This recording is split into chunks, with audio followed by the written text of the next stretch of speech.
അവർക്ക് നോട്ടീസ് കൊടുത്തിട്ട് ഇത് ചെയ്യണമെന്നാണ്. സാധാ ഒരു പ്രേതത്തെ കാണുമ്പോൾ ഇത് കാണരുത്. അവർ എല്ലാ ചടങ്ങുകളും നടത്തിയാണ് ഈ സമാധി ഇരുത്തിയിരിക്കുന്നത്. അത് കുത്തിപ്പൊളിച്ചെടുക്കാൻ ഒരു ഭാഗം ആളുകളുടെ ശ്രമം അത് ശരിയല്ല. നോട്ടീസ് കൊടുക്കണമെന്നാണ് നമ്മുടെ ആവശ്യം. അത് പോലീസിൻ്റെ ഉയർന്ന ഉദ്യോഗസ്ഥരും RDOയോടും പറഞ്ഞിട്ടുണ്ട്. ചെയ്യുമെന്നാണ് പ്രതീക്ഷ. ചെയ്യാൻ ഈ നടപടി കഴിഞ്ഞാൽ അതിന് നോട്ടീസ് കൊടുക്കേണ്ട കാര്യം ചെയ്യാമെന്നാണ് RDO പറഞ്ഞത്. അല്ലല്ല, അവർക്കൊരു സമയം 24 മണിക്കൂറോ 48 മണിക്കൂറോ ഇട്ടൊരു നോട്ടീസ് ഇന്നത് പൊളിക്കാൻ പോവുകയാണ്. നിങ്ങൾ ഒരു പൊളിച്ചതിന് ശേഷം അല്ല, പൊളിക്കുന്നതിന് മുമ്പ് അവർ എല്ലാ ചടങ്ങുകളും നടത്തി ഭസ്മം ഇട്ട ഒരു പ്രതിഷ്ഠ നടത്തിയിരിക്കും പോലെ നടത്തിയിരിക്കുകയാണ് അവരുടെ വിശ്വാസത്തിൽ. ആ വിശ്വാസത്തിന് ഹാനികരമായിട്ട് കുത്തിപ്പൊളിക്കരുത്. ഇവിടെ വർഷങ്ങൾ കൊണ്ട് സംഘർഷമുള്ള ഒരു സ്ഥലമാണ്. ഇദ്ദേഹം തന്നെ, ഈ സ്വാമി തന്നെ 28 ദിവസം ജയിലിൽ കിടക്കേണ്ടി വന്നിട്ടുണ്ട് 30 വർഷം മുമ്പേ.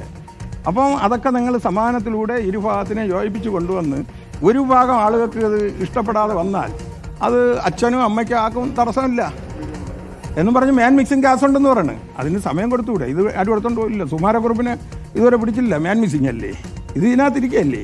5 പോലീസ് കാവലിട്ടിട്ട് അവർക്ക് സ്വപ്പം സമയം കൊടുക്കട്ട് കോടതിപ്പെട്ടവർ. ആ അമ്മയുടെ ആവശ്യമില്ല. ഓ നമ ശിവായ എന്ന് പറഞ്ഞ് ഒരമ്മ കരയുന്ന കണ്ടില്ലേ? അതിനവർ കൊടുക്കാൻ തയ്യാറാണോ? അല്ല, ഇവിടെ ഒരു സംഘർഷം ഉണ്ടാക്കിയിട്ടേ പോകുന്ന RDOയും പോലീസും വിചാരിക്കണേ അങ്ങ് നടക്കട്ടെ, അത്രേ ഉള്ളൂ.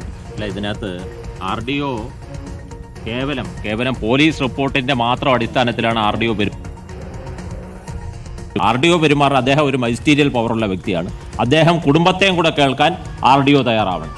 അദ്ദേഹം കുടുംബത്തെ കേൾക്കാൻ വേണ്ടി RDO തയ്യാറാവുന്നില്ല.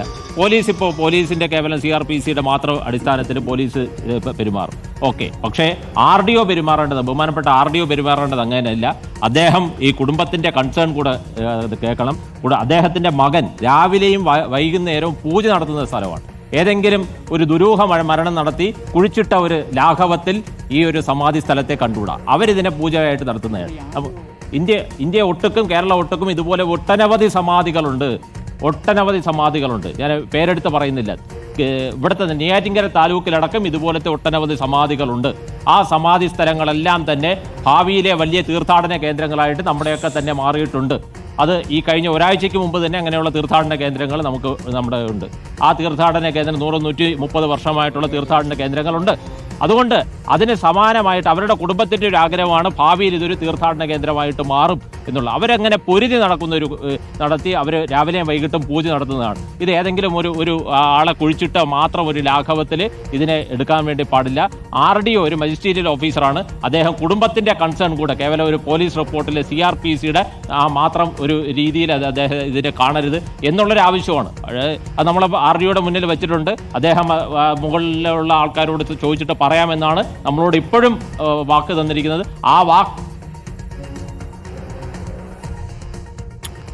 മാത്രം ഉച്ചരിച്ചുകൊണ്ട് അമ്മയും കുടുംബമൊക്കെ തന്നെ കഴിയുന്നത്. റഹീസ്, ഇപ്പോൾ ഈ പ്രതികരണം നടത്തിക്കൊണ്ടിരിക്കുന്നത് ആരാണ്? ഇപ്പോൾ അവിടെ ഒരു തീർത്ഥാടന കേന്ദ്രമാകുന്ന രൂപത്തിലേക്ക് ആ കല്ലറയൊക്കെ മാറുമെന്നുള്ള പ്രഖ്യാപനമൊക്കെയാണ് നടത്തിക്കൊണ്ടിരിക്കുന്നത്. ആരാണ് ഈ സംസാരിച്ചത്? ഈ ഹൈന്ദവ സംഘടനയുടെ ജില്ലാ ഭാരവാഹിയാണ് സംസാരിച്ചത് എന്ന് മനസ്സിലാക്കുന്നു. ഇതിന് എതിർവാദവുമായി നാട്ടുകാർ തന്നെ രംഗത്ത് വന്നിട്ടുണ്ട്. ഇവിടുത്തെ ലോക്കൽ സെക്രട്ടറി അടക്കമുള്ള ആളുകൾ വന്നിട്ടുണ്ട്. ഇത് ഒരു തരത്തിലും പൊളിക്കരുത് എന്ന നിലപാട് ഒരു വിഭാഗം എടുക്കുന്നു. എന്താണ് നിങ്ങളുടെ? ഞങ്ങൾ ആരെയും എതിർക്കുന്ന തരത്തിലല്ല. ഞങ്ങൾക്ക് അദ്ദേഹം അവിടെ ഉണ്ടോ ഇല്ലെന്നുള്ള ആദ്യം അറിയുക, രണ്ടാമത് എങ്ങനെ മരണപ്പെട്ടു എന്നുള്ള അറിയുക. രണ്ടും മാത്രമാണ് ഞങ്ങളുടെ ആവശ്യം. അല്ലാതെ ഞങ്ങൾ ആചാരങ്ങളെയോ മറ്റൊന്നിനെയും ലംഘിക്കുന്നില്ല. എല്ലാം ഞങ്ങൾ അംഗീകരിക്കുന്നവരാണ്. എല്ലാം നിങ്ങൾ ചെയ്യുന്നവരാണ്, ചെയ്തോളൂ, ഒന്നും പ്രശ്നമല്ല. പക്ഷേ അത് തടയുന്നത് ശരിയല്ല എന്ന നിലപാടാണ് നിങ്ങൾക്ക്. പോലീസിൻ്റെ ജോലി ചെയ്യണം, RTO ജോലി ചെയ്യണം. അതേ നമുക്കുള്ളൂ. അവരവരാ ജോലി ചെയ്യുക എന്നുള്ളതേ ഉള്ളൂ. നമ്മൾ അദ്ദേഹം അവിടെ ഉണ്ടോ എന്നറിയുക, എങ്ങനെ മരണപ്പെട്ടു എന്നറിയുക, ആവശ്യമുള്ളൂ. അതിനപ്പുറം ഒന്നുമില്ല. നിയമപരമായ അത്തരം കാര്യങ്ങൾ മുന്നോട്ട് പോകുക എന്നുള്ളത് മാത്രമാണ് ഞങ്ങളുടെയൊക്കെ ആവശ്യം. നാട്ടുകാരെന്ന നിലയിൽ ഞങ്ങളുടെയൊക്കെ ആവശ്യം അത്രേ ഉള്ളൂ. നിയമപരമായി കാര്യങ്ങൾ മുന്നോട്ട് പോവുക, അതേ ഉള്ളൂ. ശരി, CPM ലോക്കൽ സെക്രട്ടറിയുടെ പ്രതികരണമാണ് കണ്ടത്. മറ്റ് രാഷ്ട്രീയ പാർട്ടി പ്രതിനിധികൾ അവിടെ എത്തിയിട്ടില്ലേ എന്ന് അറിയേണ്ടതുണ്ട്.